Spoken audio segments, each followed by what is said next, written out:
करते हैं जिन्होंने कोग्निटिव डेवलपमेंट थ्योरी दी, यानी कि संज्ञानात्मक विकास का सिद्धांत दिया। तो जीन पियाजे आपके कहां के मनोवैज्ञानिक थे? आपके स्विट्जरलैंड के आपके मनोवैज्ञानिक थे। तो जीन पियाजे ने यह कहा था कोग्निटिव डेवलपमेंट के अंदर कि जैसे जैसे आदमी के अंदर मैच्योरेशन आती जाती है, जैसे जैसे उसके अंदर बायोलॉजिकल मैच्योरेशन आती जाती है, परिपक्वता आती जाती है, वैसे वैसे वह वस्तुओं के बारे में दिमाग में कंसेप्ट बनाता रहता है, उसके अंदर उसका विकास होता रहता है, उसका कोग्निटिव डेवलपमेंट होता रहता है। भाई जैसे हम लोग छोटे से थे, फिर बड़े हुए, फिर बड़े हुए, आज हम इतने बड़े हो गए, तो हमारे अंदर क्या आती गई? मैच्योरेशन आती गई, परिपक्वता आती गई। उसके बाद हमारा खुद अपने आप क्या होता गया? हमारा विकास होता गया, हमारा कोग्निटिव, हमारा डेवलपमेंट होता गया। ठीक है, तो ये बात इन्होंने अपने सिद्धांत के अंदर बताई। अब और बढ़ते हैं जीन पियाजे के बारे में। देखो मैच्योरेशन के बारे में एक पॉइंट आपका ये भी निकल कर आता है कि मैच्योरेशन क्या होती है? जब आदमी बड़ा होता रहता है तो मैच्योरिटी आती रहती है। ठीक है, और किसकी वजह से आती है? बायोलॉजिकल जो चेंज आते रहते हैं उसकी वजह से मैच्योरिटी आपकी आती रहती है, जिसका संबंध आपका किससे होता है? आपका हेरिडिटी से होता है। ठीक है, छोटे से लेके पैदा होने से लेके अभी तक कितने ज्यादा बायोलॉजिकल चेंज हमारे अंदर आ गए। जितने चेंज आते गए, जितना आदमी बड़ा होता गया, उतनी ज्यादा आपके अंदर मैच्योरिटी आती गई। अब देखिए जीन पियाजे के कुछ पॉइंट है, इनके कुछ स्टेटमेंट है जिनको जानना आपके लिए जरूरी है, जो आपके एग्जाम में आपको देखने को मिलते हैं। इनके ऊपर एक बार जरा नजर डालिए। पियाजे कहते हैं कि बच्चा जो होता है सक्रिय ज्ञान का निर्माता होता है। बच्चों को इसने एक्टिव माना है। ठीक है, कि बच्चा होता है जो होता है वो सक्रिय ज्ञान का निर्माता होता है, एक्टिव होकर अपने ज्ञान को एक्वायर करता है, उसको ग्रहण करता है। और दूसरी बात, बच्चों को इसने अपना नन्हा वैज्ञानिक माना है। आपके घर में भी जो बच्चे होते हैं वो वैज्ञानिक होते हैं, साइंटिस्ट होते हैं, जो चीजों को तोड़ फोड़ करते रहते हैं। आप बेफालतू में उनको मारते रहते हो, वो बच्चों को चीजों को तोड़ते हैं, फोड़ते हैं। ठीक है, कभी दीवार को गंदा कर देते हैं। एक्चुअली में बच्चों को इसलिए इन्होंने नन्हा वैज्ञानिक माना है, जो चीजों को तोड़ फोड़ करके चीजें सीखते हैं। कई आके मनोवैज्ञानिकों ने वाली बात ये है कि बच्चों को आप ये काम करने दो, आप कहोगे बड़े बेकार है। ठीक है, जब तुम्हारे घर में करेगा जब पता चलेगी। जब बच्चा चीजों को जोड़ तोड़ करता है, तोड़ फोड़ करता है, तो उनके माध्यम से बहुत चीजें सीखता है। तो ये काम उनको करने दिया करो। ठीक है, हालांकि घर के अंदर आपको बहुत बड़ी दिक्कत होने वाली इनसे। तो बच्चों को इसने सक्रिय ज्ञान का निर्माता माना है और नन्हा वैज्ञानिक माना है। पियाजे ने कहा है कि बच्चे का जो चिंतन होता है, जो बड़ों का जो चिंतन होता है और जो छोटों का जो चिंतन होता है, वो मात्रात्मक रूप से सेम है, क्वांटिटी में तो सेम है, लेकिन वो गुणात्मक रूप से अलग है। भाई जो बड़ा होता है उसका सोचने का तरीका अलग होता है, जो बच्चा होता है उसका सोचने का तरीका अलग होता है। तो गुणात्मक रूप से तो अलग अलग है, लेकिन क्वांटिटी में तो सेम है। ये मानता है कौन? पियाजे मानता है। बच्चे जो है वातावरण से इंटरेक्ट करके प्रोग्रेस करते हैं। जो उनका एनवायरमेंट होता है उससे इंटरेक्ट करके, उनसे इंटरेक्ट करेंगे, बातचीत करेंगे, आपस में उनसे क्या काम करेंगे, फिर सीखते हैं। और सीखते कैसे? एक्टिव होकर सीखते हैं। ये कुछ स्टेटमेंट है आपके जीन पियाजे के जो आपके एग्जाम में आते हैं। अब इनका कुछ कंसेप्ट के ऊपर बात कर लेते हैं जो आपके जीन पियाजे के कंसेप्ट है। पहला आपका अनुकूलन, यानी कि एडेप्टेशन। एडेप्टेशन मैंने आपको शुरुआत में ही बताया कि वातावरण के अनुसार खुद को डालना, वो होता है आपका एडेप्टेशन होता है। जैसा भी क्या वातावरण चल रहा है सीटेट का, तो सीटेट के अकॉर्डिंग आपने क्या डाला हुआ है? अपने आप को डाल लिया कि सीटेट के लिए आप सचिन सर की मैराथन देखेंगे डेली 8 बजे। ठीक है, इनके मॉक टेस्ट डेली पर क्या काम कर लिया? अपने आप को डाल लिया। तो ये होता है आपका एडेप्टेशन, यानी कि आपका अनुकूलन होता है। अभी जो एडेप्टेशन होता है, इसकी जो आपकी प्रक्रिया होती है, आपकी दो प्रक्रिया होती है। ठीक है, एक होती है आपकी एसिमिलेशन, एक होती है आपकी अकोमोडेशन। एसिमिलेशन जिसको आत्मसात में कहते हैं, एसिमिलेशन होता है जब आप पूर्व ज्ञान को नए ज्ञान से जोड़ते हैं। क्या होता है? जब प्रीवियस नॉलेज को नई नॉलेज के साथ जोड़ा जाता है तो आपका एसिमिलेशन होता है, वो होता है आपका एसिमिलेशन। ठीक है, वो कैसे? मान लीजिए किसी बच्चे ने कोई डॉगी देखा। ठीक है, आप सफेद रंग का डॉगी देख लिया, ये डॉगी है, इसकी 4 टांगे है, व्हाइट कलर का डॉगी है, इसकी मूछें है और भों कर रहा है। तो इसने ये डॉगी का कंसेप्ट अपने माइंड के अंदर फिट कर लिया। कुछ दिनों के बाद बच्चे ने एक और डॉगी देखा, ये ब्राउन कलर का डॉगी देख लिया। अब बच्चा फिर कंफ्यूज हो गया, यार इसकी भी 4 टांगे है, ये भी बोबो कर रहा है, इसकी भी मूछें है। तो बच्चे ने क्या काम कर लिया कि भाई जो डॉगी होते हैं वो व्हाइट भी हो सकते हैं, काले भी हो सकते हैं, ब्राउन भी हो सकते हैं। तो बच्चे ने जो अपना उसका पूर्व ज्ञान था, प्रीवियस नॉलेज थी, पूर्व ज्ञान में उसने नए ज्ञान को जोड़ लिया कि जो डॉगी होते हैं, कुत्ते होते हैं, काले, भूरे, सफेद, वो कैसे भी हो सकते हैं। तो ये होता है आपका एसिमिलेशन होता है। एसिमिलेशन के अलावा दूसरा होता है आपका अकोमोडेशन होता है, यानी कि समायोजन होता है।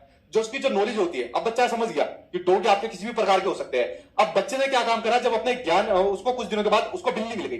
ठीक है, अब डॉगी का कंसेप्ट तो बच्चा समझ गया। अब कुछ दिनों के बाद उसको बिल्ली मिल गई, बच्चा फिर कंफ्यूज हो गया, यार इसकी भी 4 टांगे है, इसकी भी पूंछ है, इसकी भी मूछें है, लेकिन ये भो नहीं कर रही, ये तो म्याऊं म्याऊं कर रही है। अब बच्चों को बताया कि बेटा डॉग नहीं है, ये तो बिल्ली है। अब बच्चे ने अपने माइंड के अंदर वाला कंसेप्ट बैठाया कि भाई जरूरी नहीं है जिनकी 4 टांगे हो, पूंछ हो, वो डॉगी हो। वो डॉगी भी हो सकती है, बिल्ली भी हो सकती है, वो टाइगर भी हो सकता है, वो कोई भी जानवर हो सकता है। तो बच्चे ने अपने जो उसका ज्ञान था उसको मॉडिफाई करा। क्या काम करा? उसको मॉडिफाई करा, उसको संशोधित करा, और संशोधित करने के बाद उसने वातावरण के साथ फिर तालमेल बैठाया। इसको कहा जाता है आपका अकोमोडेशन कहा जाता है। तो अकोमोडेशन आप लोग समझ गए। अकोमोडेशन में उसने अपनी नॉलेज को मॉडिफाई करा, उसको संशोधित करा कि भाई जिसकी 4 टांगे मूछें है वो एक्सवाइजेड कोई भी आपका जानवर हो सकता है। तो एसिमिलेशन, अकोमोडेशन आपके 2 प्रोसेस होते हैं जो मैंने आपको बताया। ठीक, आगे बढ़ते आपके इक्विलिब्रियम या फिर इक्विलिब्रेशन जिसको बोल देते हैं। जो आपका एसिमिलेशन और जो आपका अकोमोडेशन होता है, इनके बीच का जो प्रोसेस होता है, ठीक है, इनके बीच का जो प्रोसेस होता है उसको, उसके बीच के संतुलन को कहा जाता है आपका इक्विलिब्रियम कहा जाता है, यानी कि आपका समय धारण कहा जाता है। ठीक है, यानी जो बच्चा यहां पर एसिमिलेशन और अकोमोडेशन के बीच में जो यहां पर संतुलन बैठा रहा है डॉगी और कुत्ते के बीच में जो यहाँ पर संतुलन बैठा रहा है, बराबर बैठा रहा है, तालमेल बैठा रहा है, तो इसके इनके बीच की जो प्रक्रिया है ये आपका क्या होता है, ये आपका इक्विलिब्रियम होता है। ठीक है, यहाँ पर तालमेल बैठा रहा है, ये आपका क्या होता है, आपका इक्विलिब्रियम होता है, यानी आत्मसातकरण और आपका समायोजन के बीच की प्रक्रियाओं के बीच में संतुलन बैठाना आपका इक्विलिब्रियम यानी कि आपका संतुलन होता है। अच्छा, अगर बच्चा संतुलन ना बैठा पाए, वहां तो उसने संतुलन बैठा लिया कि भाई जो पहले कुत्ता देखा फिर बिल्ली देखी कि भाई चार टांग वाले, मूंछ वाले और मतलब इस तरीके का कोई भी जानवर हो सकता है। अगर बच्चा इस कंसेप्ट को ना समझ पाए तो क्या होगा, अगर बच्चा इस कंसेप्ट को ना समझ पाए और संतुलन ना बैठाए तो इक्विलिब्रियम की जगह ये हो जाएगा आपका डिसइक्विलिब्रियम। ठीक है, यानी कि आपका हो जाएगा असंतुलन हो जाएगा। क्या हो जाएगा, आपका असंतुलन हो जाएगा, डिसइक्विलिब्रियम हो जाएगा। ठीक, आगे देखते हैं, अगले पॉइंट के ऊपर बात करते हैं। अगला पॉइंट है आपका स्कीमा। ठीक है, स्कीमा स्कीमा वैसे नहीं कह रहा भाई, स्कीमा कह रहा हूं। ठीक है, स्कीमा के बारे में बात करते हैं कि जो सूचनाएं होती है, जो इंफॉर्मेशन होती है, उसको ऑर्गेनाइज और इंटरप्रेट करता है। कौन करता है, स्कीमा करता है। अब देखो, बचपन से लेके अभी तक हमारे माइंड के अंदर पता नहीं कितनी इंफॉर्मेशन भरी हुई है। ठीक है, पता नहीं आपके माइंड के अंदर कितनी इंफॉर्मेशन है, मेरे माइंड के अंदर कितनी इंफॉर्मेशन है।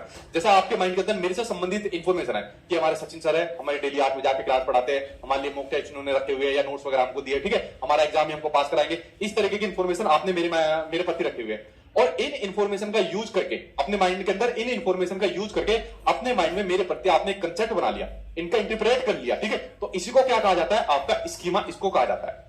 जो आपकी स्कीमा की जो प्रवृत्ति होती है, या मेरी अंदर भी जो स्कीमा है, ये जो प्रवृत्ति होती है जन्मजात होती है, बाई बर्थ होती है। कैसे होती है, ये हम लोगों के बीच में जन्मजात होती है, यानी कि बाई बर्थ होती है। ठीक है, जो स्कीमा की प्रवृत्ति होती है। ठीक, चलिए बढ़ते बात के अगले पॉइंट को बात करते हैं, यानी कि जो आपका ऑर्गेनाइजेशन, यानी कि जो आपका संगठन होता है, इसके बारे में बात करते हैं। देखिए, आप लोग स्कीमा समझ गए कि दुनिया भर की इंफॉर्मेशन जो आपके माइंड के अंदर है, उनका यूज करके जब आपने दुनिया किसी चीज के प्रति कंसेप्ट बना लिया, जैसे मेरे प्रति कंसेप्ट बना लिया इसकी इंफॉर्मेशन का यूज करके।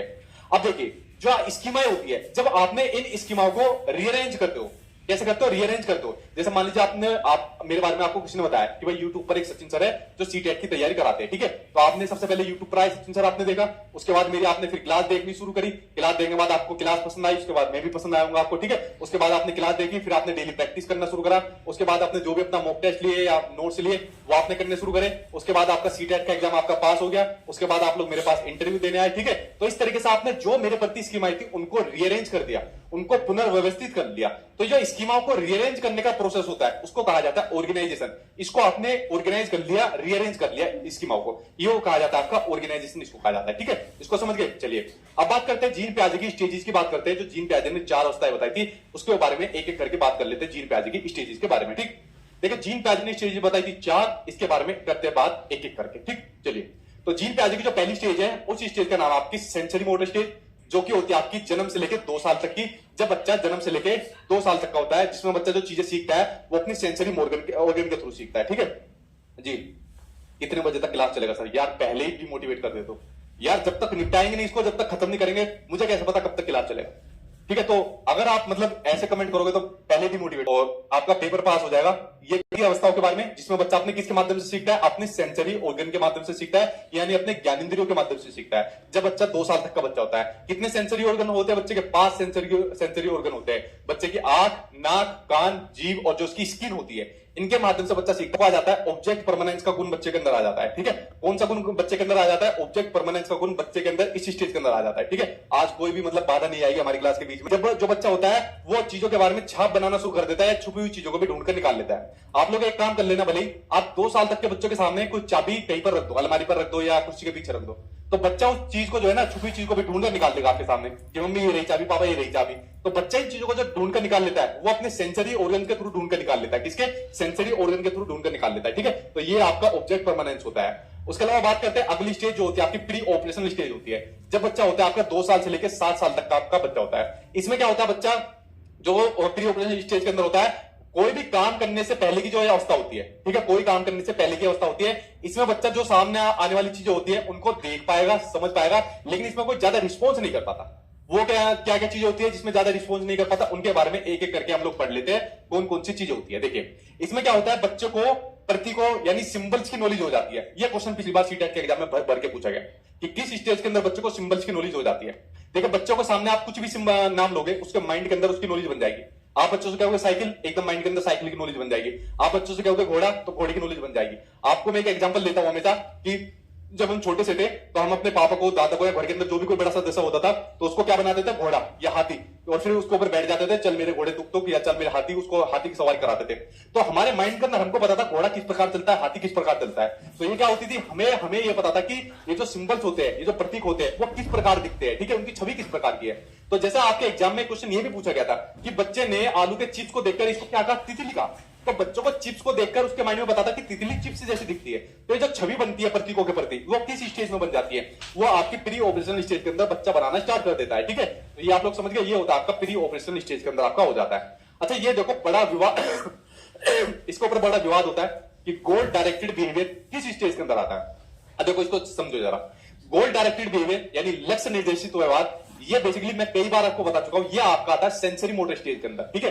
किसके अंदर आता है, आपका सेंसरी मोटर स्टेज के अंदर। आप क्या सर सेंसरी मोटर स्टेज के अंदर आता है, लेकिन आपने तो प्री ऑपरेशन स्टेज के अंदर दिया हुआ है। देखिए मैं बार बार कहता हूं, आता है आपका सेंसरी मोटर स्टेज के अंदर ही है। जब बच्चा किसी गोल के प्रति अपना व्यवहार करना शुरू कर देता है, मान लीजिए बच्चों को भूख लगी, तो भूख लगने के बाद बच्चा रोना शुरू कर देता है, उसके पास जाएगा, बोतल लेगा, ठीक है, या खाना लेगा और अपना उसको खाने को अपनी भूख को निपटा देगा, ठीक है। तो जो भी उसको गोल दिखेगा, ठीक है, खाना दिखा, पानी दिखा, तो उसके प्रति व्यवहार करना शुरू कर देगा। तो ये जो आपका गोल डायरेक्टेड बिहेवियर होता है, ये आपका सेंसरी आपका मोटर स्टेज में आता है। बट ये क्वेश्चन जब पिछली बार आपके सीटेट के एग्जाम में आया था, बट सीटेट के एग्जाम में इस गोल डायरेक्टेड बिहेवियर को आपका सेंसरी मोटर स्टेज में नहीं दिया। तो सेंसरी मोटर स्टेज में देखा, इसको उन्होंने दिया आपके प्री ऑपरेशनल स्टेज में दिया। तो वहां पर क्वेश्चन आपका ऑप्शन के अंदर आपका सेंसरी मोटर स्टेज था ही नहीं। अगर आपके एग्जाम में क्वेश्चन ये आ गया और सेम क्वेश्चन आपका रिपीट हो गया, तो अगर एग्जामिनर ने, भाई साहब ने क्वेश्चन दे दिया, तो हम चैलेंज के लिए इस क्वेश्चन का रेफरेंस लगा देंगे कि भाई साहब आपने ये क्वेश्चन दिया हुआ है, तो उसकी हिम्मत नहीं है इस क्वेश्चन को गलत करने की। तो नॉलेज के लिए आपको पता होनी चाहिए कि आपकी सेंसरी मोटर स्टेज में आता है। लेकिन अगर भाई साहब ने क्वेश्चन दे दिया सीटेट में, तो वो पकड़ा जाएगा अपनी गलती के अंदर। तो इसलिए मैंने कहा कि आपको इसको प्री ऑपरेशनल स्टेज के अंदर मानना है। लेकिन अगर वैसा नॉलेज के पॉइंट ऑफ व्यू से देखा जाए, तो आपका सेंसरी मोटर स्टेज में आता है। आई होप आप लोग मेरी बात को समझोगे, इसलिए मैं इस चीज को बार बार एक्सप्लेन करा चुका हूं, जो मैंने पहले भी इसको बताया था, ठीक है। तो गोल डायरेक्टेड बिहेवियर आप लोग समझ गए, लक्ष्य निर्देशित व्यवहार करने की क्षमता जो होती है आपकी, वैसे दोनों स्टेज में होती है, लेकिन सीटेट वालों ने इसको प्री ऑपरेशनल स्टेज के अंदर आपका डाला है। अगला देखते हैं, अगले के बारे में बात करते हैं। अगला आपका ईगो सेंट्रिज्म। जब बच्चा ये सोचना शुरू कर देता है, जो मैं सोच रहा हूं, जो मैं कर रहा हूं, जो मैं खा रहा हूं, बस वही सही है, पूरी दुनिया मेरे हिसाब से चले, ठीक है, जैसा मैं चाह रहा हूं वैसे ही सब लोग करें, जो मैं कर रहा हूं वही सब करें, तो ये होता है आपका ईगो सेंट्रिज्म होता है। और जो बच्चों की जो लैंग्वेज भी जो होती है वो कैसी होती है, ईगो सेंट्रिक होती है, ठीक है। तो ये आपके किसी स्टेज के अंदर बच्चा करता है, आपका प्री ऑपरेशनल स्टेज के अंदर करता है। जैसा यहाँ पर बच्चा ये चल रहा है, स्केटिंग चला रहा है, तो चाह रहा है कि सब बच्चे इसी तरीके से स्केटिंग करें। अब बच्चा, किसी ने टीवी खोलकर देख लिया, और मैंने कहा था कि अगर बच्चा कोई कार्टून देख रहा है, शिनचैन देख रहा है, और वहां पर उसके पेरेंट्स आ गए, तो बच्चा क्या काम करेगा, तुम भी शिनचैन देखो मम्मी पापा, ठीक है, इसके अलावा कोई दूसरा और चैनल मत लगा देना। तो बच्चा जो चाह रहा है, जो सोच रहा है, जो कर रहा है, वो चाहता है पूरी दुनिया उसी काम को करे। तो ये होता है आपका ईगो सेंट्रिज्म होता है, आपका ईगो सेंट्रिक होता है। अगला कंसेप्ट है आपका जीववाद का, एनिमिज्म का। जब बच्चा सजीव और निर्जीव चीजों के अंदर डिफरेंस ना कर पाए, ठीक है, लिविंग और नॉन लिविंग थिंग्स में डिफरेंस नहीं कर पाता, ये होता है आपका जीववाद का कंसेप्ट होता है, जो बच्चा प्री ऑपरेशन स्टेज के अंदर नहीं कर पाता, जब बच्चा 2 और 7 साल का होता है। जैसे मान लीजिए कोई बच्चा चल रहा है, चलते चलते गिर गया, और गिरने के बाद बच्चा रोना शुरू कर देगा, और रोने के बाद तभी उसकी मम्मी आती है, पापा आती है, अरे मेरा बेटा गिर गया, ठीक है, किसने मारा तुझे, धरती माँ ने मारा। उसके बाद धरती माँ के 2-3 लगाना शुरू कर देती है। बच्चा उसके बाद चुप हो जाएगा, और चुप होने के बाद क्या कहेगा, मम्मा इसे और मारो जो है। उसके बाद और धरती की पिटाई होती है, या गेट में लग गया तो गेट को और मारेंगे, ठीक है, कि और गेट की और पिटाई कर देते हो, और गेट की पिट्टी कर देते हैं, ठीक है। तो बेसिकली बच्चों को पता ही नहीं है कि भाई वो आपकी निर्जीव चीज है, नॉन लिविंग थिंग्स है, जो आपके गेट हो गया है, जो धरती हो गया। लेकिन बच्चों का कंसेप्ट समझ में नहीं आता सजीव और निर्जीव चीजों का। तो यही होता है आपका जीववाद का कंसेप्ट होता है, एनिमिज्म का आपका कंसेप्ट होता है। जैसा आपके सीटेट के एग्जाम में क्वेश्चन पूछा गया था कि जो आपके चलते हुए जो आपके बादल होते हैं, लुढ़कते हुए जो आपके पत्थर होते हैं, तो बच्चा इनकी जो मनसाएं होती है उनको समझ नहीं पा रहा है, ठीक है, वो इनको जो है सजीव चीज के रूप में देख रहा है। तो यहाँ पर वो किस कंसेप्ट को समझ नहीं पा रहा है, तो आपका एनिमिस्टिक व्यू को समझ नहीं पा रहा है, यानी जीववाद के कंसेप्ट को समझ नहीं पा रहा है, ठीक है। तो ये आपका जीववाद का कंसेप्ट हो गया। अगले के ऊपर बढ़ते हैं। अगला आपका आपलटावी का गुण, यानी कि इसको प्रतिवर्ती भी कह सकते हो, इरिवर्सिबिलिटी भी कह सकते हो। जब बच्चा चीजों को उल्टा पलटना नहीं सीख पाता, वो कैसे नहीं सीख पाता, देखिए, अगर मान लीजिए किसी गिलास में पानी रखा हुआ है और इसको फ्रिज में रख दिया, फ्रिज में रखने के बाद ये सॉलिड शेप में आ गया, यानी कि बर्फ की शेप में हो गया, तो बच्चा कहेगा हाँ ठीक है, लिक्विड से सॉलिड हो जाएगा, बर्फ में हो जाएगा। लेकिन अगर बर्फ से वापस इसको लिक्विड में कर दिया, तो बच्चा इस चीज को समझ नहीं पाएगा कि वापस कैसे हो गया। इसी से संबंधित जीन पियाजे ने एक बड़ा महत्वपूर्ण अपना एक्सपेरिमेंट करा था। जीन पियाजे ने अपने बच्चे के साथ एक्सपेरिमेंट करा था, ये इनका घर था, ठीक है। तो जीन पियाजे ने एक बार कहा कि चल बेटा आज मैं तुझे तेरे स्कूल लेकर चलूंगा, ठीक है। तो जीन पियाजे ने अपने बेटे के साथ स्कूल जाने का फैसला करा। सुनते जाना, बड़ी महत्वपूर्ण चीज है। तो इन्होंने कहा कि चल मैं आज बेटा तुझे अपने स्कूल लेकर चलूंगा। तो जीन पे आ जाके घर से ये अपने बेटे को अपने स्कूल लेकर चल दिया, ठीक है। तो ये चल दिया इसको स्कूल लेकर, तो स्कूल में छोड़ दिया इसने अपने बच्चों को। तो अपने बच्चों को स्कूल में छोड़ने के बाद उसने कहा बेटा अब तू वापस चला जाएगा। तो उसने कहा नहीं पापा मैं वापस नहीं जा सकता, ठीक है। तो आ तो गया था लेकिन वापस नहीं जा सकता था। तो बेसिकली यही से इन्होंने कॉन्सेप्ट लिया आपका आपलटा का, कि बच्चा एक चीज को कर तो रहा है लेकिन उसको वापस नहीं कर पा रहा है। जैसे यहाँ पर लिक्विड से सॉलिड में तो समझ गया लेकिन सॉलिड से लिक्विड में नहीं समझ पा रहा है। तो ये होता है आपका आपल टाइप का गुण होता है। बेसिकली इसी सिद्धांत के ऊपर इनका इसको क्रिटिसाइज भी किया गया था, इनकी आलोचनाएं भी की गई थी, कई सारी आलोचनाएं इनकी की गई थी। पहली आलोचना तो ये भी करी गई थी कि अपने बच्चों के ऊपर एक्सपेरिमेंट कर दिया भाई, ठीक है। और एक आलोचना है जो आपके एग्जाम में पूछी जाती है, वो ये पूछी जाती है कि जो आपकी प्री ऑपरेशनल स्टेज होती है भाई, ये ध्यान से सुनना इसको, जो प्री ऑपरेशनल स्टेज होती है, प्री ऑपरेशनल स्टेज के अंदर इन्होंने बच्चे के लेवल को कम आका, क्या आप आका, इन्होंने बच्चे के लेवल को कम आका। भाई आप लोग मुझे एक बात बताओ, जैसे आपलटावी का गुण होता है, जीववाद का जो आपका कंसेप्ट होता है, तो आपके घर में भी बच्चा होगा, 7 साल तक का बच्चा होगा आपके घर में, लेकिन अगर हम बच्चों को ट्रेनिंग दे दे अच्छी, सजीव और निर्जीव चीजों के बारे में बता दे, आपलटावी की थोड़ी सी चीजें बता दे कि नहीं बच्चा इस तरीके से वापस आ जाता है, या घर से स्कूल की दूरी, स्कूल से घर की दूरी के बारे में बता दे, तो बच्चा इन चीजों को समझ नहीं पाएगा। बिल्कुल आराम से इन चीजों को बच्चा समझ पाएगा, लेकिन जीन पियाजे का नहीं, इन चीजों को समझ में नहीं पाएगा। तो इस चीज के ऊपर इनकी क्रिटिसाइज भी हुआ था, इनकी आलोचना भी हुई थी। ये पॉइंट आपका पूछा गया था आपके एग्जाम के अंदर, ठीक है। उसके अलावा एक आलोचना ये भी हुई थी कि इन्होंने जो अपनी 4 स्टेज बताई थी, इन्होंने 4 स्टेज को अनचेंजेबल यानी कि अपरिवर्तनशील बताया। क्या बताया? अपरिवर्तनशील बताया। इन्होंने कहा भाई मेरी जो 4 स्टेज है उनके अंदर कोई भी चेंज नहीं हो सकता। लेकिन अगेन वही वाली बात है कि अगर हम एक अच्छा एनवायरमेंट दे दे, अगर हम एक अच्छा एनवायरमेंट बच्चों को दे दे, तो क्या इनके अंदर चेंज नहीं हो सकता? इसके अंदर भी चेंज हो सकता है, चारों के अंदर, और आपका प्री ऑपरेशन स्टेज के अंदर भी आपका चेंज हो सकता है, ठीक है। तो ये आलोचना जो हुई थी आपके जीन पियाजे की ऊपर, इनकी आलोचना हुई थी, ठीक है। यहां तक आप लोग समझिए। इसके बारे में आगे बढ़ते हैं, आगे देखते हैं आपका क्या दिया हुआ है, आगे को ऊपर एक बार नजर डालते हैं। भाई लाइक वाइक आप करो। एक बच्चा कह रहा है कि इतने लाइक करो तो बच्चों को टेंशन है। देखो लाइक वाइक के ऊपर यार मैं कभी करता नहीं हूं, ये काम आप लोगों का है लाइक करने का। अगर आपको कंटेंट पसंद आएगा तो आप करोगे, वरना मेरा पूरा ध्यान रहता है कि मैं ज्यादा ज्यादा रिपोर्ट बच्चों का सीटेट में पास कराओ अकेले दम पर, और वो मैं हर साल कराता हूँ, ठीक है। बाकी लाइक तो आप लोग अपने आप कर ही दोगे। अगला क्वेश्चन आगे, क्वेश्चन कह रहा हूं, अगला कंसेप्ट आ गया आपका कि बच्चा मुद्रा संप्रत्यय के कंसेप्ट को नहीं समझ पाता। मुद्रा संप्रत्यय यानी जो मनी कंसेप्ट जो होता है उसको नहीं समझ पाता। बच्चे के सामने आप 500 के 2,000 के नोट दे दो कई सारे, और एक तरफ बहुत सारे सिक्के दे दो, तो बच्चा सिक्कों को ज्यादा पकड़ेगा। उसे पता ही नहीं है कि नोट की कितनी वैल्यू होती है 2,000 की। इस कंसेप्ट को बच्चा नहीं समझ पाता 2 से लेकर 7 साल तक का। लेकिन आप में से कुछ कहोगे कि सर मेरे घर में तो बच्चा जो है 2,000 के नोट को पकड़ लेता। वही तो कह रहे हैं कि अगर बच्चों को अच्छा एनवायरमेंट दे दे तो चेंज किया जा सकता है ना। तो इसलिए तो इनकी आलोचना हुई थी आपके प्री ऑपरेशन स्टेज के अंदर, जो इन्होंने कम आका था बच्चे के लेवल को। बच्चा बाहर को यानी वेट के कंसेप्ट को नहीं समझ पाता।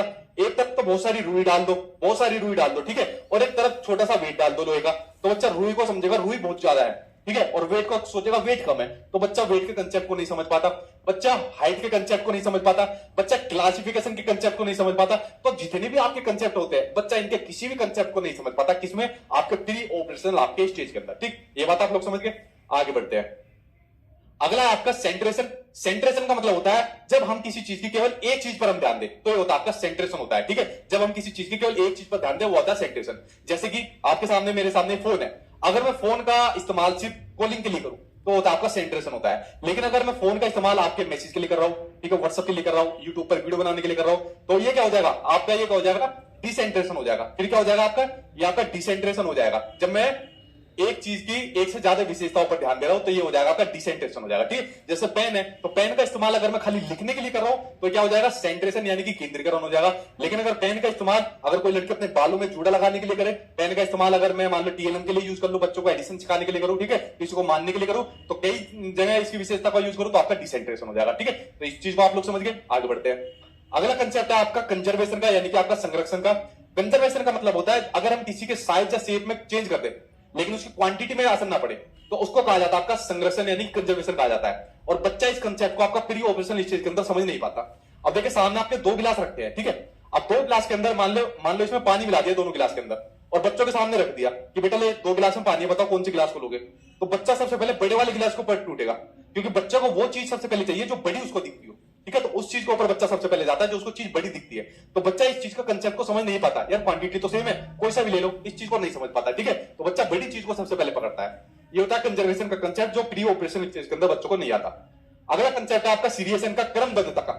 जब बच्चा चीजों को, तथ्य को उनके आकार की योग्यताओं के अकॉर्डिंग उसको सीक्वेंस में नहीं रख पाता। जैसे बच्चों को कह दिया बेटे 5 उंगली है, इनको सीक्वेंस के अकॉर्डिंग लगाओ, कौन सबसे छोटी है, फिर कौन उससे बड़ी है, कौन उससे बड़ी है, फिर कौन उससे बड़ी है। तो बच्चा इसको सीक्वेंस में क्रम के अकॉर्डिंग नहीं लगा पा रहा।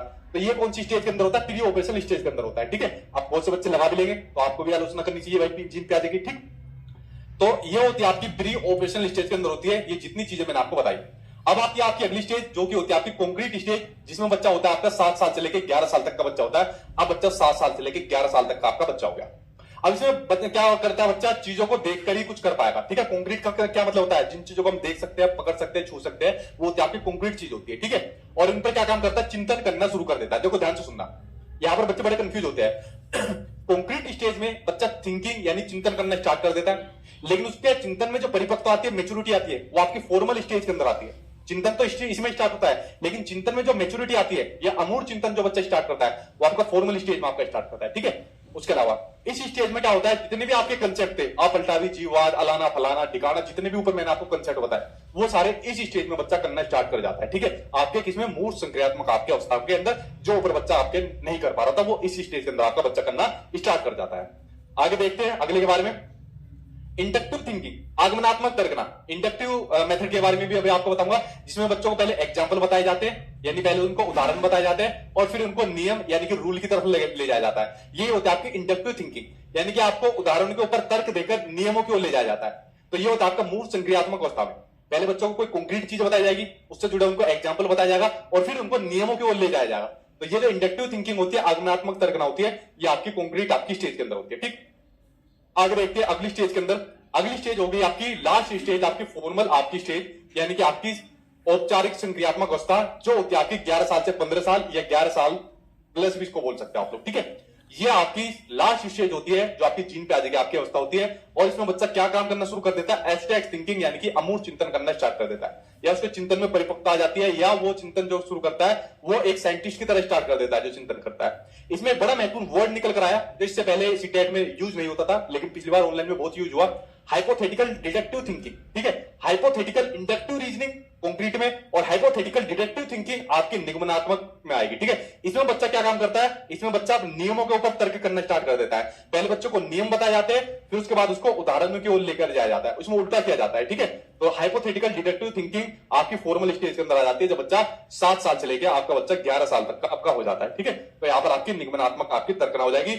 अब बढ़ते आपके नेक्स्ट आपके मनोवैज्ञानिक की ओर बढ़ते हैं, जो आपके कोलबर्ग साहब है, और मैं यहाँ पर थोड़ा सा और पानी पी लेता हूं। मोरल डेवलपमेंट थ्योरी यानी कि नैतिक विकास का सिद्धांत, तो नैतिक विकास के सिद्धांत के बारे में बात करते हैं अब आपके एक एक करके। तो इसके बारे में डालते हैं नजर नैतिक विकास सिद्धांत के बारे में। तो चलिए पढ़ते हैं, पहले नैतिक विकास के सिद्धांत के बारे में पढ़ने से पहले पढ़ते हैं कि नैतिक क्या है, नैतिकता क्या है, मोरलिटी क्या है। देखिए, नैतिकता वह गुण होती है जिसके बारे में आदमी को पता चलता है कि क्या चीज तो सही होती है और क्या चीज गलत है। भाई आदमी जो आपको पता है कि ये चीज सही है, चोरी करना गलत बात है, चोरी करना या सही बात है, ये चीज भी तो आपको किसी ना किसी ने तो बताई होगी। तो यही क्या होती है, मोरलिटी होती है, जो आपको बताती है कि ये चीज गलत है और ये चीज सही है। ठीक है, और बच्चा ये चीज आपने कहां से सीखता है, ये अपने परिवेश से सीखता है, अपनी फैमिली से सीखता है, अपने आसपास की सोसाइटी से सीखता है, स्कूल से सीखता है, किसको, आपके मोरलिटी को सीखता है। अब देखिए, जो आपके जीन पियाजे ने नैतिक विकास का सिद्धांत दिया था, इन्होंने वैसे तो बहुत सारे एक्सपेरिमेंट करे थे, लेकिन बेसिकली जो आपका सबसे फेमस एक्सपेरिमेंट जो आपका पूछा जाता है, वो आपका पूछा जाता है हिंज की जो आपकी एक स्टोरी थी, इसके ऊपर इन्होंने एक एक्सपेरिमेंट करा था। ये स्टोरी इन्होंने बच्चों को सुनाई, और बच्चों को सुनाने के बाद कुछ निष्कर्ष वहां से निकले, और निष्कर्ष निकलने के बाद ये नैतिक विकास के सिद्धांत के इन्होंने कुछ लेवल बताए थे, वो पढ़ना आपके लिए बहुत ज्यादा जरूरी है। और जितने आप लोग वीडियो देख रहे हैं, फिर मैं आप लोगों से कुछ क्वेश्चन पूछूंगा, आप लोग क्वेश्चन बताना, तो ध्यान से सुनना इनकी स्टोरी को। ठीक है, और ये स्टोरी आपके सीटेट के एग्जाम में भी आपकी पूछी जाती है। अब देखिए, हिंज की स्टोरी क्या है। जो हिंज थे, तो हिंज की क्या थी, वाइफ थी, उनकी तबीयत खराब हो गई, बीमार पड़ गई। बीमार पड़ने के बाद जो उनकी तबीयत जो बीमारी थी, उसका इलाज सिर्फ एक दवाई से हो सकता था, और उस दवाई का जो आविष्कार करने वाला जो आदमी था, वो ये आदमी था। और इन्होंने ये जो दवाई बनाई थी, ये दवाई बनाने में इन्होंने अपनी पूरी जिंदगी लगा दी, खून अपनी मेहनत की कमाई लगा दी, इसमें कई अपने सालों लगा दिए। उसके बाद जो प्याज थे, वो इस दवाई को लेने के लिए इस आदमी के पास गए कि भाई साहब ये दवाई मुझे दे दो, वरना मेरी वाइफ मर जाएगी। तो आदमी ने कहा नहीं भाई, मैं इसको नहीं दे सकता। ठीक है, तो अगर मैंने आपको दवाई दे दी तो मेरी तो मेहनत बेकार हो जाएगी, इतने सालों से मैंने इसके ऊपर अपनी मेहनत लगाई है, मेरी खून पे महीने की पसीने की इसके ऊपर कमाई है। तो इन्होंने इसको मना कर दिया। तो हिंज ने कहा यार, अगर मैंने दवाई नहीं ली तो मेरी तो वाइफ मर जाएगी। तो हिंज ने क्या काम करा, हिंज ने जाकर चोरी कर दी। ठीक है, और चोरी करके दवाई को लेकर आ गए और अपनी वाइफ की जान बचा दी।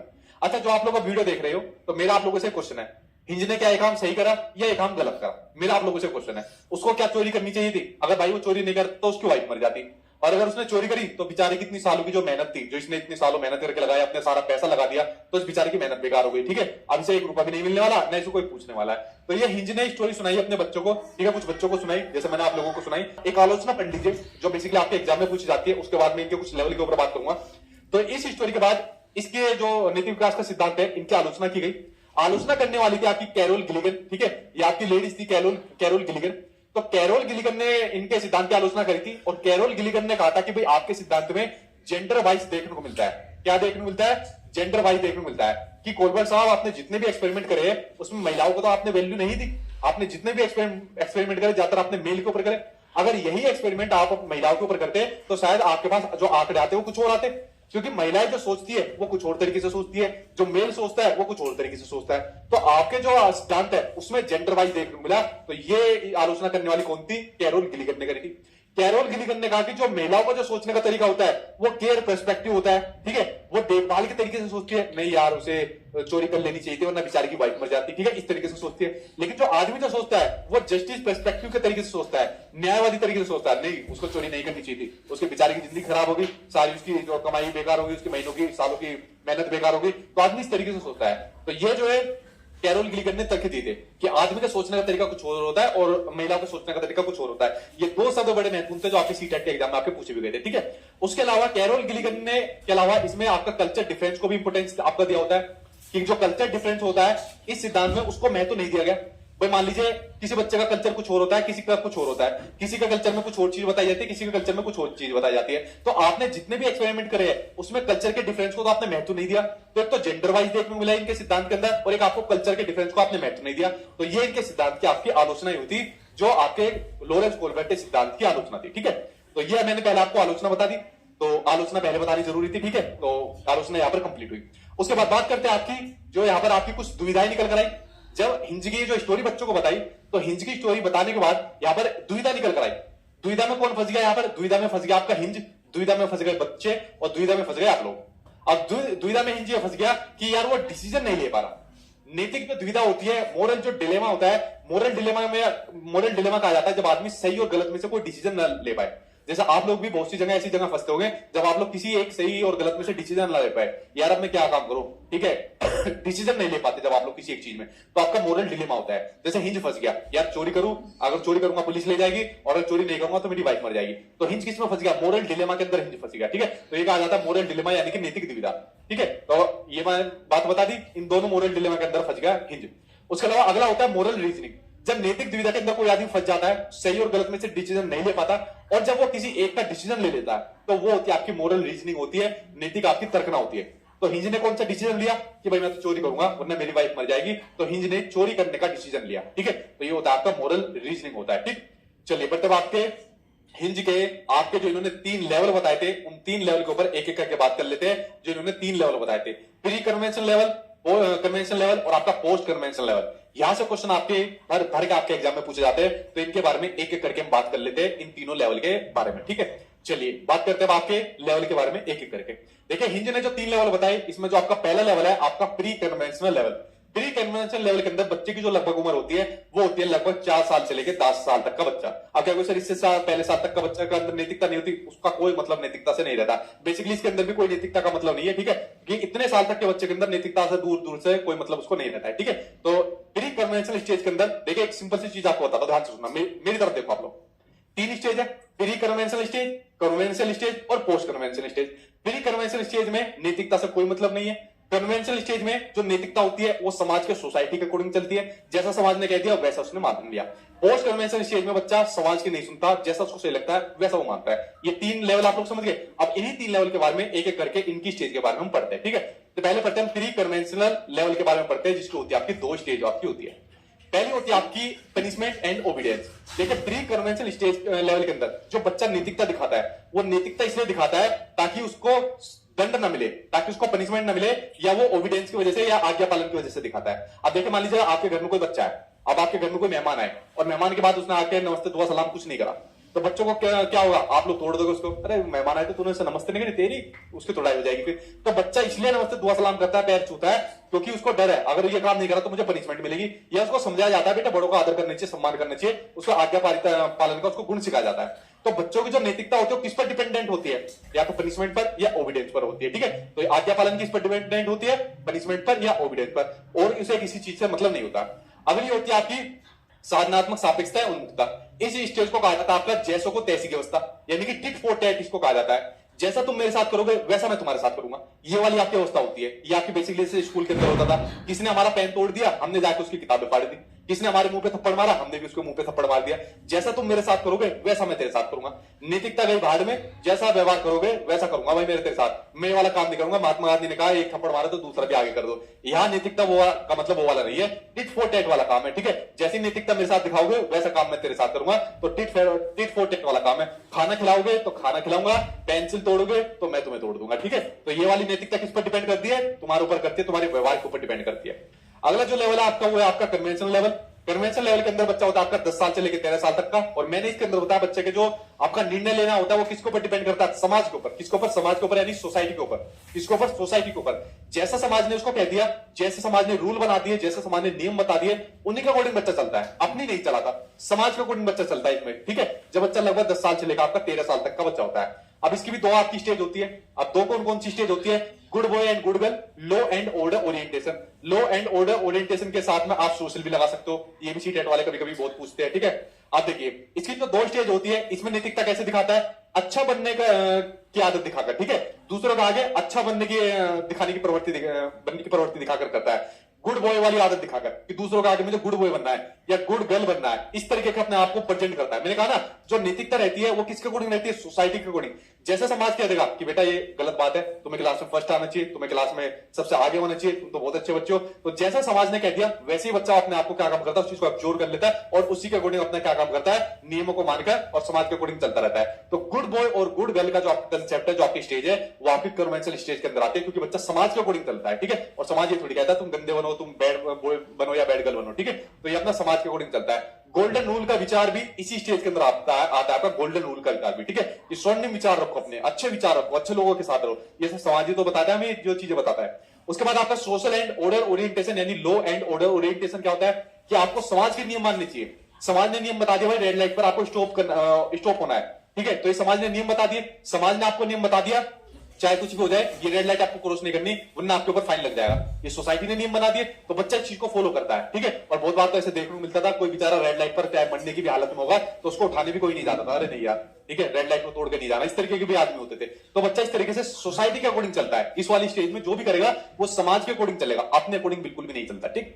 चलिए आगे चलता है। इसका सबसे बड़ी एग्जांपल वो है, वो आपने मूवी देखी है, वो साउथ की जो मूवी है जिसमें अपरिचितम कौन सी मूवी थी, साउथ की बड़े बड़े बाल थे जिसमें, और वो जो भी समाज के नियम तोड़ते उनको फिर सजा देता है, एक साउथ की मूवी, नाम बताना उस मूवी का, मेरे ध्यान नहीं आ रहा। तो उस समाज के जो भी नियम थे उसको जो नहीं मानता था उसको सजा देता था वो, ठीक है। तो नाम ध्यान नहीं आ रहा मेरे उस मूवी का, क्या नाम था उसका, अपरिचित, वो मूवी थी अपरिचित, ठीक है। तो वो इसके अंदर बिल्कुल फिट बैठता है आपका। अगली स्टेज आ गई आपकी पोस्ट कन्वेंशनल स्टेज। इसमें बच्चा समाज के नियमों को नहीं मानता, ठीक है। जो समाज के नियम है वो हो गए भाड़ में।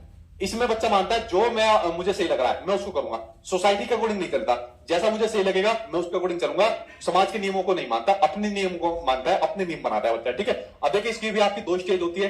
दो स्टेज कौन सी होती है आपकी, उसके ऊपर एक बार नजर डालिए। दो स्टेज होती है आपकी सोशल कॉन्टेक्ट ओरिएंटेशन और दूसरी चीज होती है आपकी यूनिवर्सल एथिकल प्रिंसिपल। भाई इनके नाम इंग्लिश में नाम याद कर लेना, क्योंकि हिंदी के अंदर ऐसे कंफ्यूज होने वाले हो आप लोग, जैसे जीन पैच के कंसेप्ट हो गए, कोलबर के हो गए या वाइगोत्स्की के हो गए, हिंदी के अंदर ढक्कन उड़ जाएगा दिमाग का एग्जाम के अंदर जाके। इंग्लिश में नाम याद कर लेना। साइकोलॉजी की सीडीपी की सबसे बड़ी विशेषता यही है, इनके नाम इंग्लिश में नाम याद कर लेना, हिंदी के अंदर बहुत अलग अलग नाम दिए होते हैं, ठीक है। देखिए पोस्ट कन्वेंशन स्टेज के अंदर समाज के नहीं सुनेगा, अपनी सुनेगा बस। तो इसमें अपने में क्या होता है, सोशल कॉन्टेक्ट ओरिएंटेशन।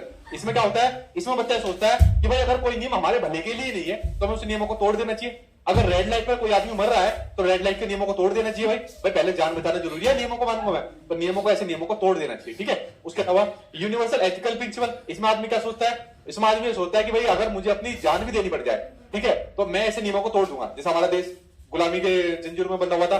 तो भगत सिंह जी ने क्या कहा कि भाई मैं नहीं मानूंगा ऐसे नियमों को, चाहे मुझे जेल जाना पड़े, चाहे मुझे मरना भी मंजूर है, लेकिन मैं नियमों को नहीं मानूंगा। तो इसमें तो एक बार को लोकतांत्रिक तरीके से भी कर सकता है, लेकिन इसमें लोकतांत्रिक तरीके से बिल्कुल नहीं मानता, चाहे उसे अपनी जान पे खेलना पड़ जाए, लेकिन समाज के नियम जो भी बने होते हैं उनको बिल्कुल नहीं मानता। ठीक है, तो ये आपका कोलबर्ग का जो आपका कंसेप्ट था वो यहां पर आपका क्लियर हो गया। अब बात करते हैं आपके अगले सिद्धांत के बारे में, यानी कि आपके वाइगोत्स्की के आपके सामाजिक सांस्कृतिक सिद्धांत के बारे में बात करते हैं, जो आपका अगला महत्वपूर्ण आपका मनोवैज्ञानिक हुआ। ठीक है, इनका होता है अपने समाज से संस्कृति से इंटरेक्ट करके सीखता है। इन्होंने बेसिकली तीन चीजों को बड़ा महत्वपूर्ण माना, समाज को, संस्कृति को और कल्चर को, सोसाइटी को, कल्चर को और लैंग्वेज को, तीन चीजों को बड़ा महत्वपूर्ण माना आपके लेव वाइगोत्स्की ने। ठीक है, आप देखो यार, जब हम लोग छोटे से थे या आप लोग छोटे से थे तो हमने चीजें किससे सीखी? हमने चीजें सीखी अपने समाज से, अपने सोसाइटी से, अपने परिवार वालों से सीखी, अपने आसपास के एनवायरमेंट से सीखी, अपने स्कूल से सीखी। तो ये बात तो वाइगोत्स्की कहते हैं कि बच्चा अपने समाज से, सोसाइटी से इंटरेक्ट करके चीजों को सीखता है। ठीक है, तो ये वाली बात आप लोग समझ गए, और अपने कल्चर से सीखता है। अच्छा, यहां पर एक बड़ा मतभेद देखने को मिलता है। वाइगोत्स्की कहते हैं कि पहले बच्चा सीखता है, यानी कि पहले बच्चा अधिगम करता है, यानी पहले बच्चा अधिगम करता है, यानी लर्निंग करता है, और उसके बाद क्या होता है? बच्चे का विकास होता है। उसके बाद क्या होता है? बच्चे का विकास होता है। लेकिन जो आपके प्याजे साहब है, ठीक है, जो आपके जीन प्याजे है, वो आपको इसका अपोजिट बताते हैं। वो कहते हैं नहीं भाई, पहले बच्चे का विकास होता है, जो बच्चा जो डेवलपमेंट की स्टेज बताइए चार, पहले बच्चे का विकास होता है, उसके बाद बच्चा अधिगम करता है। क्या होता है? पहले बच्चे का विकास होता है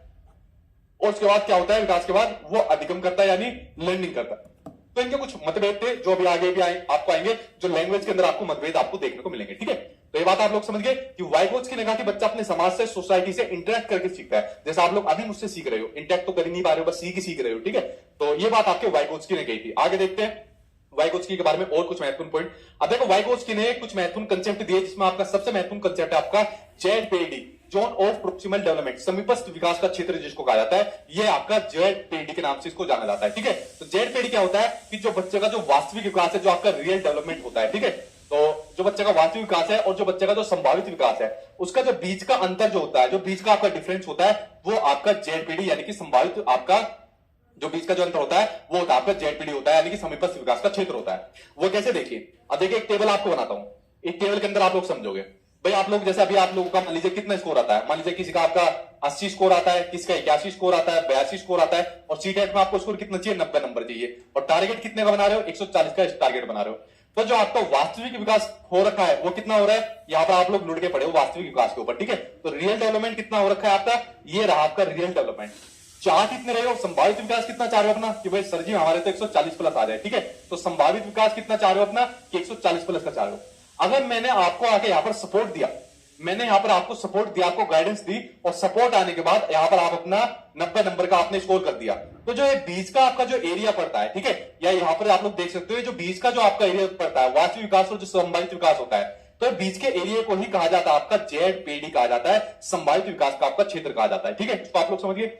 अब जो टीचर जो आपको सपोर्ट देता है, जैसे मैं आपको सपोर्ट दे रहा हूं, मैराथन क्लास मैंने आपको दी, मॉक टेस्ट आपको दिए, नोट्स आपको दिया जाता है, इस सपोर्ट को कहा जाता है आपका स्कैफोल्डिंग कहा जाता है। जो सपोर्ट दिया जाता है इसको आपको स्कैफोल्डिंग कहा जाता है, यानी जो टेम्परेरी सपोर्ट या टेम्परेरी जो गाइडेंस होती है इसको कहा जाता है आपका स्कैफोल्डिंग, इसको कहा जाता है। और ये स्कैफोल्डिंग कौन देता है? ये स्कैफोल्डिंग या तो एक टीचर दे देता है, या कोई हमारे पेरेंट्स होते हैं वो देते हैं, या हमारे फ्रेंड्स दे देते हैं, इसको स्कैफोल्डिंग को देते हैं। जैसे जब हम बचपन के अंदर साइकिल चलाते थे तो साइकिल हमसे चलती नहीं थी, तो हमारे पेरेंट्स या हमारे बहन भाई आके क्या काम करते थे? वो पीछे से सपोर्ट लगा देते थे कि भाई चला, तो क्या होती थी? टेम्परेरी सपोर्ट होता था कि अब तू चला, हम बैलेंस बना देंगे साइकिल का। ठीक है, तो स्कैफोल्डिंग होता है टेम्परेरी सपोर्ट या टेम्परेरी गाइडेंस जो दी जाती थी, जो सपोर्ट दिया जाता था वो था आपका स्कैफोल्डिंग। जैसे मैं आपको सपोर्ट दे रहा हूं आपके एग्जाम को पास कराने के लिए, आपको इनके भाषा के संबंध में जो इनके विचार थे इनके बारे में एक बार पढ़ लेते हैं। देखिए, भाषा के बारे में इनके जो विचार थे, ये कहते थे कि जो भाषा होती है और जो चिंतन होता है, जो लैंग्वेज होती है और जो चिंतन होता है, वो शुरू में अलग अलग होते हैं। ऐसा मतलब सच नहीं है, इनके अकॉर्डिंग कहते हैं, इनके विचार हमको जानने हैं। ये क्वेश्चन बहुत पूछे जाते हैं, खासकर आपकी भाषाओं में तो बहुत पूछे जाते हैं कि भाषा और चिंतन शुरू में अलग अलग होते हैं और बाद में एक साथ हो जाते हैं। कैसे कि बच्चा जो चिंतन कर रहा होता है, सोच कुछ रहा होता है, भाषा कुछ और होती है। मान लीजिए बच्चे के माइंड में कुछ और होता है और एकदम रोना शुरू कर देता है, तो भाषा और चिंतन शुरुआत में अलग होते हैं लेकिन बाद में एक हो जाते हैं। जो बच्चा सोच रहा होता है और भाषा फिर उसकी वही होती है, मान लीजिए सोच कुछ जो सोच रहा है और उसी प्रकार की फिर बच्चा भाषा बोलता है, तो बाद में एक हो जाते हैं। वाइगोत्स्की ने कहा कि पहले तो भाषा आती है और बाद में विचार आता है। ठीक है, पहले भाषा आएगी और उसके बाद क्या आएगा? विचार आएगा। लेकिन फिर यहां पर मतभेद देखने को मिलेगा। यहां पर जो प्याज थे, ये क्वेश्चन भी आपके एग्जाम में आया हुआ है। ठीक है, ये सभी क्वेश्चन आपके एग्जाम में आए हुए, मैंने कहा ना यहां से बाहर नहीं आएगा आपके एग्जाम में, इसको आप लोग गांठ बांध के रख लो, इसके बाहर एग्जामिनर नहीं पूछेगा, इतना मैं आपको भरोसा दिला रहा हूं। ठीक है, प्याजे ने कहा था कि नहीं भाई, पहले विचार आता है यानी पहले थॉट आता है और उसके बाद आपकी भाषा आती है। प्याजे ने चिंतन को यानी विचार को महत्वपूर्ण माना, जबकि वाइगोत्स्की ने भाषा को महत्वपूर्ण माना। दोनों में मतभेद आपको देखने को मिलेगा यहां पर, ठीक है, पियाजे और वाइगोत्स्की के अंदर। इसके अलावा जो भाषा होती है वो जो कोग्निटिव डेवलपमेंट होता है, संज्ञानात्मक विकास होता है, उसको हेल्प करती है, उसको सुगम बनाती है, सरल बनाती है। ये कौन काम करती है? जो भाषा होती है, ठीक है। अब जो हमारा विकास होता है, हमारा कोग्निटिव डेवलपमेंट होता है, क्या बिना भाषा के पॉसिबल है? बिना भाषा के पॉसिबल नहीं है, ठीक है। तो उसको गाइड भी करती है, उसको सुगम बनाती है, उसको हेल्प करती है उसके विकास के अंदर। उसके अलावा एक पॉइंट यहां पर और निकल कर आता है कि जो प्राइवेट स्पीच होती है, ये प्राइवेट स्पीच का कंसेप्ट किसने दिया? जिसको संभाषण कह देते हैं, अहम भाषण कह देते हैं, निजी भाषण कहा जाता है, आंतरिक भाषण कहा जाता है, पता ना कितने नाम है यार। प्राइवेट स्पीच नाम याद कर लेना इंग्लिश के अंदर। प्राइवेट स्पीच यानी खुद की जो स्पीच होती है, प्राइवेट स्पीच कहा जाता है जब बच्चा अपने काम को रेगुलेट करने के लिए जिस भाषा का यूज करता है, उसको कहा जाता है आपका प्राइवेट स्पीच कहा जाता है। अपने काम को रेगुलेट करने के लिए जिस भाषा का यूज करा जाता है उसको कहा जाता है आपका प्राइवेट स्पीच, उसको कहा जाता है। जैसे यहां पर लड़की कपड़ों की तय लगा रही है और तय लगाते लगाते लग रही है कि इसको मैं यहां रखूंगी, इसको यहां रखूंगी, और इस तरीके से अपने काम को रेगुलेट करने के लिए एक भाषा का यूज कर रही है। आप लोग मोबाइल फोन में मेरी वीडियो देख रहे हैं या मोबाइल फोन में वीडियो करते हुए सर्च करो सचिन सर मैराथन क्लास, ठीक है, नजर डालते हैं तो पिछली बार आपके ऑनलाइन एग्जाम में पूछा गया कि वाइगोत्स्की के अनुसार जो लर्निंग का प्रोसेस होता है, जो आपका सीखने का प्रोसेस होता है, उसमें आपके जो कल्चरल टूल्स होते हैं, जो सांस्कृतिक जो आपके उपकरण होते हैं, जैसे आपका भाषा हो गया, किताबें हो गई, या आपका कुछ लैंग्वेज हो गया, बुक्स वगैरह हो गया, मीडिया हो गया, इनके मैप पर जोड़ दिया। भाई जो लर्निंग का प्रोसेस है, जो बच्चा चीजें सीख रहा है, सीखने के प्रोसेस में अगर भाषा नहीं होगी तो क्या बिना भाषा के बच्चा सीख पाएगा? नहीं सीख पाएगा। अगर किताबें नहीं होगी तो बिना किताबों के सीख पाएगा? नहीं सीख पाएगा। तो कुछ कल्चरल टूल्स हैं जिनके बारे में आपके बोर्ड ने भी आपको पूछा आपके पिछली बार ऑनलाइन एग्जाम में, तो इनके मैप पर आपके बल दिया जाता है, ठीक है। उसके अलावा जीन पियाजे और वाइगोत्स्की ने सीखने की जो समझ होती है उसको पैसिव प्रोसेस है यानी निष्क्रिय आपकी समझ से एक्टिव प्रोसेस में ट्रांसफर किया। भाई क्या एक बात बताओ, क्या अगर कोई आदमी सीख रहा है तो पैसिव होकर सीख सकता है? नहीं सीख सकता। सीखने के लिए उसको एक्टिव होना पड़ेगा। ये बात आपके जीन पियाजे और वाइगोत्स्की ने कहा था कि सीखने की समझ को आपके पैसिव से एक्टिव प्रोसेस में ट्रांसफर किया जाए, ठीक है। ये भी पॉइंट आपके एग्जाम में पूछा गया था। देखो एक एक पॉइंट मैंने निकाल कर रखा हुआ है आपके। मैंने कहा ना इतने घंटों की जो मैंने मेहनत लगाई थी और दिन रात जो मैंने इसको तैयार करने में लगाया वो इसलिए नहीं लगाया। चलिए अगले मनोवैज्ञानिक आपके सामने स्क्रीन पर आ गए, इनके ऊपर एक बार नजर डालते हैं दोबारा। टैक्सोनॉमी, ब्लूम्स टैक्सोनॉमी आपकी बड़ी कॉमन है जो आपके एग्जाम में आती है और एक नंबर आपको दिलाते चली जाती है आपकी ब्लूम्स टैक्सोनॉमी। इसके ऊपर एक बार नजर डालते हैं आपकी ब्लूम्स टैक्सोनॉमी के ऊपर। भाई ब्लूम्स जो थे आपके अमेरिका के निवासी थे, इससे हमारा कोई मतलब नहीं है, हमारे एग्जाम में नहीं आता आपके ब्लूम्स जो है, तो अमेरिका के निवासी थे। इन्होंने लर्निंग के ऑब्जेक्टिव्स बताए थे, वो पढ़ना जरूरी है कि जो लर्निंग के ऑब्जेक्टिव्स होते हैं, सीखने के उद्देश्य होते हैं, वो कौन कौन से होते हैं उसके ऊपर जरा एक बार नजर डाल लेते हैं कि जो सीखने के उद्देश्य होते हैं वो कौन कौन से होते हैं, ठीक है। तो चलिए भाई एक एक करके नजर डाल लेते हैं ब्लूम्स टैक्सोनॉमी के उद्देश्य के ऊपर। देखिए सीखने के इन्होंने 3 प्रकार के आपके उद्देश्य बताए थे कि सीखने के आपके 3 प्रकार के उद्देश्य होते हैं। एक होता है आपका कॉग्निटिव डोमेन, एक होता है आपका अफेक्टिव डोमेन, एक होता है आपका साइकोमोटर डोमेन।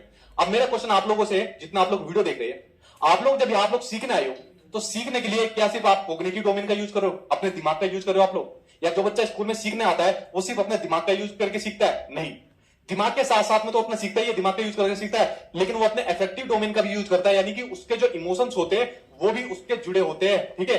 जो उसके इमोशन जुड़े होते हैं वो भी उसके सीखने में हेल्प करते हैं। अगर वो इमोशनली रूप से खुश है तो उसका जो सीखने का जो लेवल वो बढ़ जाएगा। अगर वो इमोशनली रूप से खुश नहीं है तो सीखने का लेवल उसका कम हो जाएगा। तो बच्चे का जो कॉग्निटिव डोमेन के साथ साथ उसका अफेक्टिव डोमेन भी जुड़ा हुआ रहता है उसके सीखने के परिप्रेक्ष्य के साथ, ठीक। तीसरा होता है उसका साइकोमोटर डोमेन। देखो बच्चा स्कूल में जाकर दिमाग का यूज करके सीखता है, उसके साथ में अफेक्टिव डोमेन उसका जुड़ा होता है, लेकिन बच्चा स्कूल में जाकर दूसरी एक्टिविटीज भी तो करता है, गेम खेलता है, कि उसके अलावा क्विज खेलता है, दूसरे स्कूल के साथ कंपटीशन करता है। तो इन तीनों डोमेन की बात कौन करता है? आपके ब्लूम्स इन तीनों डोमेन की बात करते हैं। एक चीज आपको और बता दो, इन तीनों ही डोमेन की बात कौन करता है? आपकी एनईपी 2022 भी इन तीनों डोमेन की बात करते हैं। अभी आपकी संपूर्ण पेडागोजी की एक महामैराथन क्लास हो रहेगी जिसमें आपकी जितने भी आपकी पेडागोजी का आपके क्वेश्चन आंसर आते हैं उनको मैं कवर करा दूंगा, तो उसमें जब आपके क्वेश्चन आ जाएंगे, ठीक है, तो उसकी भी एक अलग से मैराथन आएगी, बेफिक्र रहना आप लोग। तो एनईपी 2020 कहते हैं कि बच्चे के इन तीनों डोमेन को आप लोग शामिल करिए, जो बच्चों को रिपोर्ट कार्ड मिलेगा 360 डिग्री मल्टी डायमेंशनल, ठीक है। क्योंकि खाली दिमाग का यूज करके सीखने से बात नहीं बनेगी, उसके इमोशंस भी जुड़े होने चाहिए, उसकी शारीरिक जो एक्टिविटीज होती है वो भी जुड़ी होनी चाहिए, ठीक है। तो इन तीनों डोमेन की बात करते हैं। तो इसमें जो आपका कॉग्निटिव डोमेन है, यहां से भाई सबसे ज्यादा क्वेश्चन आपके एग्जाम में आता है, तो इसके ऊपर जरा एक एक करके नजर डाल लेते हैं जो आपका कॉग्निटिव डोमेन होता है। देखो कॉग्निटिव डोमेन जिसमें आप अपने दिमाग का यूज करके अपनी चीजें सीखता है, तो इसको सीखने के कुछ स्टेप बाय स्टेप आपके चरण है, जिसको आप लोग देख सकते हो इस पिरामिड के थ्रू देख सकते हो या इमेज के माध्यम से देख सकते हो, जिसमें पहले चीजें आसान सीखता है, हार्ड नॉर्मल सीखता है, फिर अपना हार्ड चीजें सीखता है, ठीक है। तो स्टेप बाय स्टेप चीजें सीखते जाता है। तो ब्लूम्स ने सीखने के लेवल बताए थे जिसको इन्होंने 6 भाग में बांटा। कितने? 6 भाग में ब्लूम्स ने इसको बांटा, कब? 1956 के अंदर बांटा। अच्छा जो टेबल थी ना, इस टेबल को इसको रीडिफाइन किया गया, मतलब इसको मॉडिफाई भी किया था, कब? 2001 के अंदर इसको मॉडिफाई भी किया गया था, उसके ऊपर भी मैं आऊंगा। जो इनके जो असिस्टेंट थे, चेले चपाटे थे, उन्होंने मॉडिफाई भी किया था, ठीक। अब देखिए सीखने के जिन्होंने 6 स्टेप बताए, नॉलेज यानी कि ज्ञान, कॉम्प्रिहेंशन यानी समझ, एप्लीकेशन यानी अनुप्रयोग, एनालिसिस यानी विश्लेषण, सिंथेसिस यानी कि आपका संश्लेषण, और इवैल्यूएशन यानी कि आपका मूल्यांकन। ये 6 स्टेप बाय स्टेप इन्होंने चरण बताए जो आपके सीखने के आपके चरण होते हैं, यानी कि आपके कॉग्निटिव डोमेन के आपके स्टेप बाय स्टेप चरण होते हैं। अब देखो इसको आपको एक एग्जांपल से बताता हूं। मैंने कल आपसे क्या कहा था कि भाई कल आपकी मेरा कल कैसे यानी कि अनुप्रयोग करना शुरू कर दिया, आपने इसकी प्रैक्टिस शुरू करी, मेरे मॉक टेस्ट लगाने आपने शुरू कर दिए, देखो कितने नंबर हमारे आ रहे हैं, ठीक है। उसके बाद आपने क्या काम करा, एनालिसिस शुरू करा, विश्लेषण शुरू करा।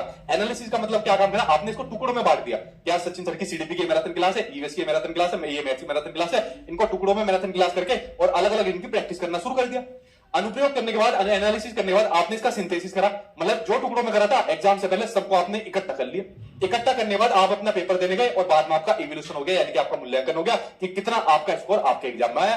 तो सीखने के जो आपके स्टेप बाय स्टेप जो आपके चरण थे, वो कुछ आपके चरण आपके इस प्रकार थे जो आपके सामने आपकी स्क्रीन पर दिख रहे हैं, ठीक है। ये आपने कॉग्निटिव डोमेन के अंदर आपके 6 बाय 6 आपके स्टेप थे, ठीक है। तो इसको आप लोग समझ गए। अच्छा, जो 2001 के अंदर ही आपकी जो टेबल थी, इसको जब इसको रिडिफाइन किया गया, ठीक है, जो इनके असिस्टेंट है उनके द्वारा डिफाइन किया गया, तो नॉलेज जो थी उसको रिमेंबर कर दिया, नॉलेज को रिमेंबर कर दिया, कॉम्प्रिहेंशन को अंडरस्टैंड कर दिया, कॉम्प्रिहेंशन को अंडरस्टैंड कर दिया, एप्लीकेशन को अप्लाई कर दिया, ठीक है, एनालिसिस को एनालाइज कर दिया, सिंथेसिस को आपका इवोल्यूट कर दिया। ये तो उल्टे हो गए, ठीक है, सिंथेसिस को इवोल्यूट कर दिया, और जो आपका सिंथेसिस था इसकी जगह एक नया वर्ड आ गया आपका, जो इन्होंने दिया क्रिएट दिया, ठीक है, जो नया वर्ड दिया क्रिएट दिया, यानी कि रचनात्मकता दिया।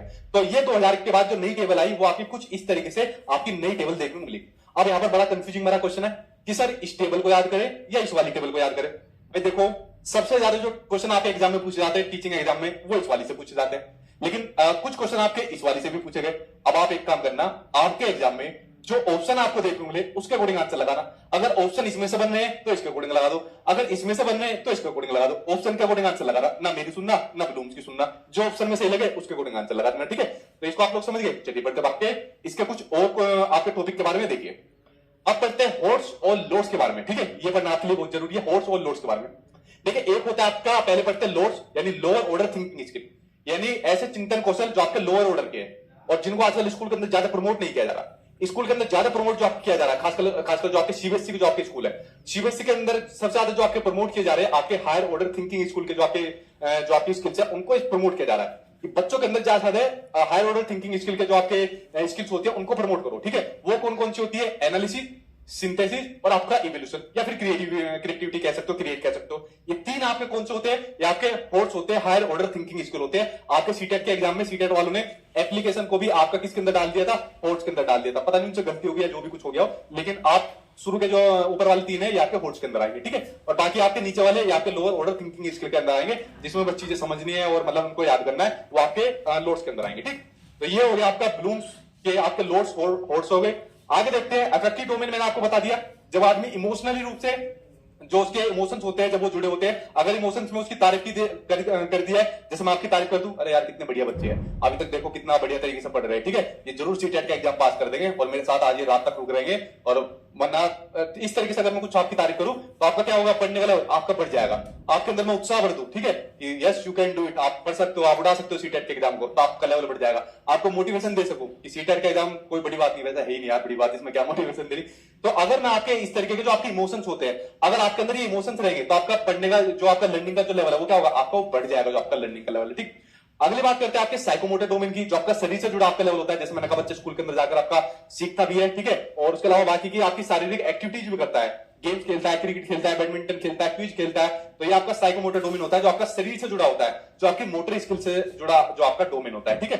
तो ये आपके ब्लूम यहां पर आपके कंप्लीट हो गए, और उसके बाद आता है आपका बहुत ही बड़ा चैप्टर और लर्निंग का चैप्टर, और भर भर के आपको बंडूरा ने जो सिद्धांत दिया वो दिया आपका सोशल लर्निंग थ्योरी, कि जो बच्चा होता है वो अपने समाज से चीजें सीखता है। जैसे अपने परिवार से चीजें सीखता है, अपने परिवार से मातृभाषा सीखी, व्यवहार सीखा, तो अपने समाज से चीजें सीखता है, यानी सोशल लर्निंग थ्योरी का जो कंसेप्ट दिया आपके एल्बर्ट बंडूरा ने दिया। कहां के निवासी थे, कनाडा के निवासी थे, ये आपके एग्जाम में नहीं आता, ठीक। अब देखिए इस सिद्धांत में इन्होंने क्या बताया कि जो बच्चा अपनी चीजें सीखता है, व्यवहार को सीखता है, कहां से सीखता है, अपने परिवार से सीखता है। जो चीज अच्छी लगती है उसको अपना लेता है, और जो चीज सही नहीं लगती उसको नहीं अपनाता, ठीक है। तो वैसे उन चीजों को भी अपना लेता है कई बार केस में जो उसको नहीं भी अच्छी लगती, ठीक है, लेकिन बंडूरा साहब ने जो चीज बताई हमने उसको अकॉर्डिंग बनना है। अब इसमें जो सबसे मेन चीज आपको बताता हूं, चैप्टर की पूरी जान वो क्या है, इस पूरे चैप्टर की जान जो आपके सीटेट के एग्जाम के लिए वो है ऑब्जर्वेशनल लर्निंग थ्योरी, जो आपके सीटेट के एग्जाम में सबसे ज्यादा पूछी जाती है कि ऑब्जर्वेशनल लर्निंग थ्योरी आपकी क्या होती है।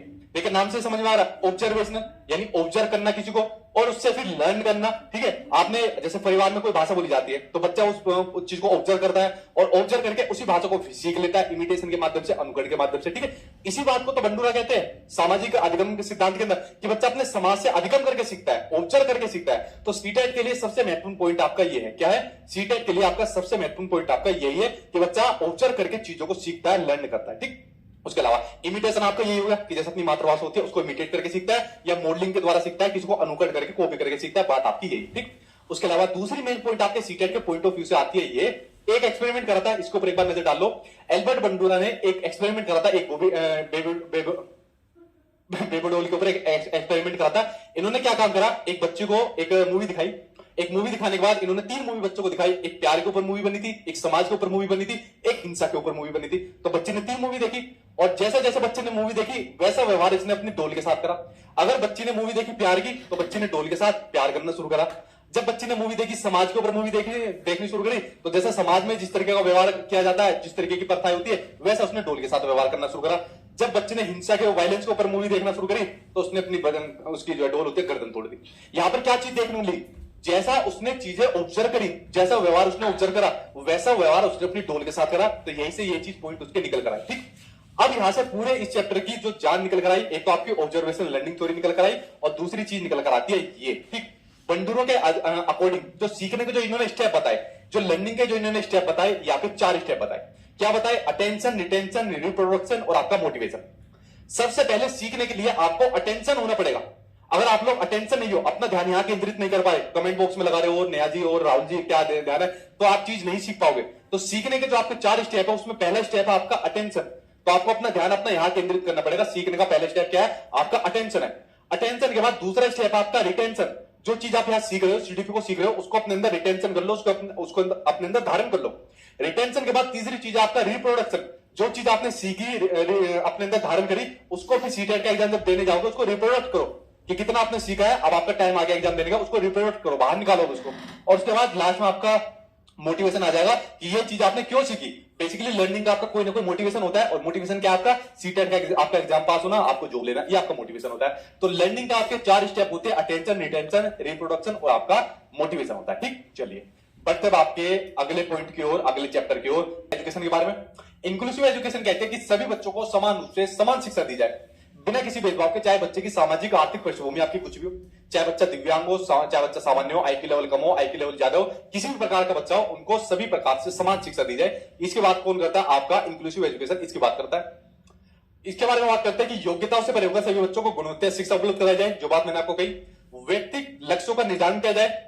मान लीजिए कोई बच्चा है तो हर किसी का अपने अपने लक्ष्य है, तो उनका निर्धारण किया जाए और उनकी पूर्ति के लिए प्रयास किया जाए। सहयोगात्मक अधिगम के थ्रू इसको पूरा किया जा सके, बच्चा आपस में सीख सके। मान लीजिए कोई बच्चा दिव्यांग है तो बच्चा दूसरे जो सामान्य बच्चे वो थोड़ा आपस में कोऑपरेटिव तरीके से उसको सीख सके। व्यक्तिगत मतभेदों का ध्यान और सम्मान किया जा सके। भाई आपस में जब क्या देखने मिलता है? इंडिविजुअल डिफरेंस देखने मिलते हैं, तो आपस में व्यक्तिगत मतभेद भी देखने मिलते हैं। जैसे हम लोग जब स्कूल के अंदर पढ़ते थे तो आपस में मतभेद भी देखने मिलते थे, एक दूसरे के दुश्मन भी बहुत सारे थे स्कूल के अंदर। तो एक टीचर की रिस्पॉन्सिबिलिटी है तो जो व्यक्तिगत जो मतभेद होते हैं उसको ध्यान में रखे, ये नहीं कि अपने वाला जो फेवरेट है उसका ध्यान रख दिया, दूसरे वाले की तोड़ाई कर दिया, उसका मुर्गा बना दिया। तो व्यक्तिगत मतभेदों का ध्यान रखे और उसका सम्मान भी करना चाहिए।